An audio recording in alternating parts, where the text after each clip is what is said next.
Anak saya yang satu ini bernama Hanum. Anaknya lincah dan seolah tidak pernah mau diam. Usianya baru menginjak 8 tahun. Dan saat ini duduk di kelas 2 SD. Dia anak saya yang nomor 3. Setiap sore sampai lepas maghrib, ia belajar mengaji untuk membaca Al-Quran dengan kakaknya, Jati yang duduk di kelas 5 SD. Jarak tempat mengaji dari rumah kami sekitar 1 kilometer. Mereka biasa berangkat ke tempat mengaji dengan naik sepeda. Perjalanan menuju ke sana boleh dibilang cukup menyeramkan karena melewati kuburan yang dikenal angker. Jangankan anak-anak, para orang tua pun merinding ketika melewati tempat itu.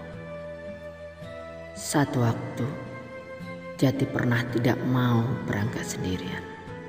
Selidik punya selidik. Ternyata ia pernah mendapat cerita dari orang kampung bahwa ada pocong yang tiba-tiba muncul. Akibatnya, tidak hanya Jati yang kemudian menjadi takut, tetapi Hanum juga. Aku sampai diminta anak-anak untuk berdiri di depan rumah hampir di tengah jalan supaya dapat melihat mereka berdua melewati kuburan. Namun itu hanya sesekali kulakukan. Pelan-pelan keberanian mereka tumbuh kembali dan naik sepeda berdua seperti biasa. Ketika beruntung mereka akan mendapatkan nomor urut awal, sehingga selepas sholat isya sudah bisa pulang. Tetapi ketika mendapatkan urutan terakhir, pukul 20 WIB mereka baru bisa sampai di rumah. Mengaji di kampung tetangga sudah berjalan hampir 2 tahun. Sekarang setiap anak hanya mendapatkan kemajuan 1 halaman per malam. Gadis kecilku Hanum sudah membaca juz ke-10. Sore itu hujan deras disertai angin kencang. Desa kami pernah dilanda angin puting beliung yang merobohkan pohon-pohon, sehingga cuaca sore itu mau tidak mau membuat kami khawatir. Jati dan Hanum sore itu memintaku untuk mengantar mereka ke tempat mengaji. Ku kenakan mantel hujan, menagih sepeda motor, sedangkan anak-anakku memakai jas hujan mereka masing-masing. Hujan sangat deras dan sebenarnya aku sangat ingin mengatakan, "Nak, libur dulu ngajinya ya. Hujan deras sekali." Jujur, saat itu saya merasa tidak ingin mengantar mereka. Kondisi lelah sebelum kerja, dingin dan hujan deras.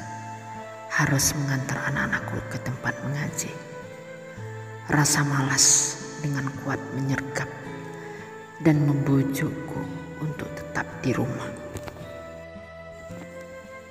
Sedapat mungkin kalimat itu saya jaga agar tidak terlontar dan tetap tersimpan di hati. Saya sepenuhnya sadar jika itu kuucapkan dan anak-anakku mengikutiku, maka akan ada efek negatif di masa depan. Mereka akan minta libur mengaji ketika ada kejadian yang serupa. Akhirnya saya antarkan mereka. Pekatnya malam, kencangnya sapuan angin membuat menggigil, sehingga saya mengeratkan genggaman tangan di kemudi motor. Kaca plastik helm terpaksa dibuka karena pandangan saya terhambat oleh lebatnya hujan. Jalanan di depan pun menjadi semacam siluet meskipun sudah diterangi lampu sepeda motor. Air hujan yang turun dengan derasnya menyisakan sakit seperti ditusuk-tusuk ketika menerpa wajah.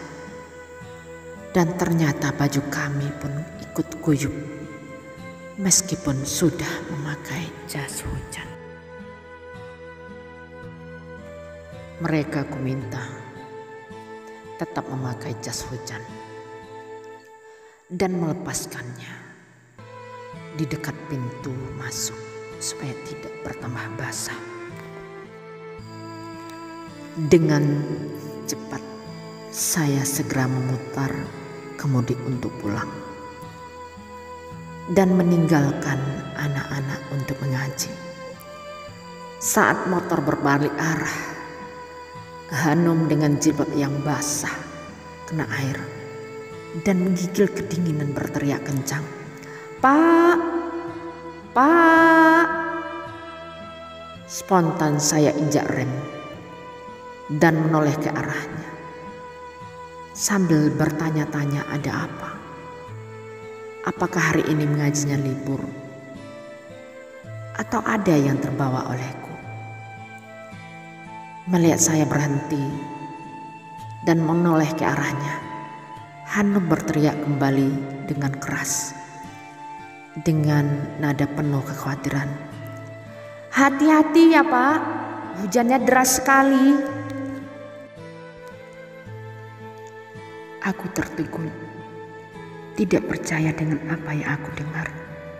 Aku hampiri dan peluk erat anakku, Hanum. Tanpa aku sadari, air mataku mengucur deras karena terharu dengan perhatian anakku sekecil Hanum. Kemudian aku kembali memucu motorku secara perlahan. Aku lihat kembali anakku. Anakku tidak memperdulikan percikan air hujan. Setelah kulepaskan pelukanku, dia masih berdiri di tempat mengaji sambil melihatku pergi. Aku menoleh dan menganggukkan kepala dan melambaikan tangan.